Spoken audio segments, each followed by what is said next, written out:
Once a towering pillar of the community, brought down by time and disuse. But a fresh light is being shed on the old Carley Mill.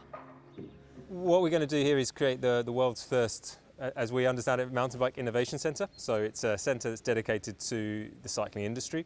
It's trying to get people with great ideas, to get those ideas into products, to get the research around that, to make things happen really. So a lot of the riders out on the trails will be riding bikes made in China, Taiwan, and we want to try and bring that back to Scotland. So we want this centre to be that hub for people to have new ideas and get that into reality basically. The community were really keen that one of their last remaining mills wasn't left to crumble and left derelict, which meant it was the perfect opportunity for the Bike Innovation Centre to come in and adapt the buildings for their use.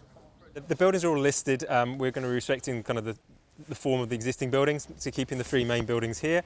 In this main mill building, breathing a whole lot of new life into it. So a new foyer space, a new opening here, cafe, seating outside, and then the rest of the building very much a commercial space for research, for offices, and we're really excited about studio and event space on the top floor, which has this most kind of amazing panoramic views of the area, really showcasing the natural capital of what Innerleithen has and where the biking is as well. So.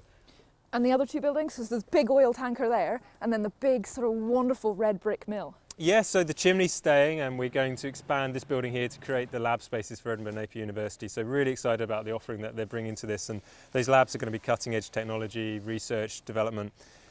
The oil tanker will be going and replaced by a much needed shower and toilet block, bike wash facility there as well, and the final building we'll be using as a practical kind of bike storage and pretty much keeping it as it is. It's due to be ready in 2025, with different organisations all chipping in. The UK and Scottish governments and the Borderlands Inclusive Growth Deal, all investing millions to make it happen, with 400 jobs due to be created over the next 10 years. It's amazing. It's been quite a long journey to date to get to where we are, and I think the planning consent being granted is a huge step for the project. The south of Scotland is really staking its claim for one of the leading destinations in the world, I think, for cycling. And I think this being a flagship facility to say it's not just about people riding bikes, it's not people visiting, it's actually let's get more jobs here, let's get people making things here, let's get people innovating here. It may have been abandoned for a decade, but there's still life in the old mill yet. Isla Todd, ITV News, Innerleithen.